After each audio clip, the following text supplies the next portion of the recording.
मुंबईत दोन लोकल ट्रेनमध्ये लटकलेले प्रवासी एकमेकांना घासून रुळावर पडले। दुर्घटनेत चौघांचा मृत्यू, 9 जण जखमी। मृतांच्या कुटुंबियांना 5 लाखांची शासकीय मदत, तर जखमींचा खर्चही सरकार करणार। मुंब्रा स्थानकातील धोकादायक वळणाचा लोहमार्ग पोलिसांकडून पंचनामा। अपघाताच्या ठिकाणी रुळावरील अंतराचं अधिकाऱ्यांकडून मोजमाप। पोलीस रेल्वे प्रशासनाकडून अंतराची अधिकृत माहिती मागवणार। नवीन येणाऱ्या लोकल कोचमध्ये ऑटोमॅटिक दरवाजे बसवणार। सध्याच्या लोकललाही ऑटोमॅटिक दरवाजांची सुविधा देणार। मुंब्रा दुर्घटनेनंतर रेल्वे प्रशासनाचा मोठा निर्णय। लोकलला दरवाजे लावल्यास लोक गुदमरून मरतील। रेल्वे प्रशासनाच्या स्वयंचलित दरवाजावरून राज ठाकरेंचं विधान। जे लोकांच्या मनात तेच आमच्या मनात। मराठी माणूस, मुंबई आणि महाराष्ट्रासाठी लढणाऱ्या पक्षांना सोबत घेऊ। मनसे सोबतच्या युतीच्या चर्चांवर आदित्य ठाकरेंचं उत्तर।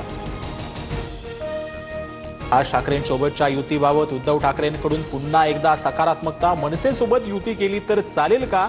उद्धव ठाकरेंचा प्रश्नावरती पदाधिकाऱ्यांकडून ग्रीन सिग्नल। मनसे शिवसेना एकत्र आल्यास निर्णयाचं स्वागत करू। राज ठाकरे प्रभावी वक्ते। महाविकास आघाडीची ताकद वाढत असेल तर हरकत नाही। जयंत पाटलांची प्रतिक्रिया। राज ठाकरे, उद्धव ठाकरे दोघेही राजकारणातल्या बुडत्या नावेत बसलेत। कोण कोणाच्या नावेत बसलं तरी ती नाव बुडणारच। मनसे शिवसेना युतीवरती शहाजी बापू पाटलांची टीका। सांगलीत उद्धव ठाकरेंना धक्का। चंद्रहार पाटलांचा शिंदेंच्या शिवसेनेत पक्षप्रवेश, तर ही शिवसेना हिंदू हृदय सम्राटांची, टोमणे सम्राटांची नाही। पक्षप्रवेशावेळी शिंदेंची ठाकरेंवर टीका। आमची वैचारिक उंची ठरवणारे तुम्ही कोण? नितेश राणेंवरील टीकेनंतर नारायण राणेंचे मनसे नेत्यांना उत्तर। वेलची इतकीच नितेश राणेंची उंची, प्रकाश महाजनांनी केली होती टीका।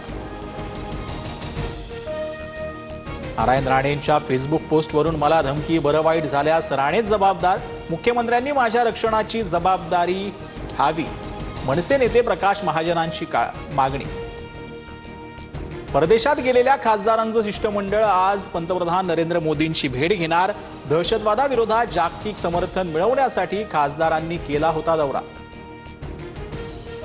7 लाखांची लाच मागितल्याप्रकरणी सांगली महापालिका उपायुक्त एसीबीच्या जाळ्यात। इमारतीच्या बांधकाम परवान्यासाठी लाच मागणाऱ्या वैभव साबळे विरोधात गुन्हा दाखल। पीओपी गणेश मूर्तींवरील बंदी मुंबई उच्च न्यायालयानं उठवली। केवळ कृत्रिम तलावात विसर्जन करण्यावर सहमती। मूर्ती विसर्जनाबाबत नियोजन आराखडा तयार करण्याचे निर्देश।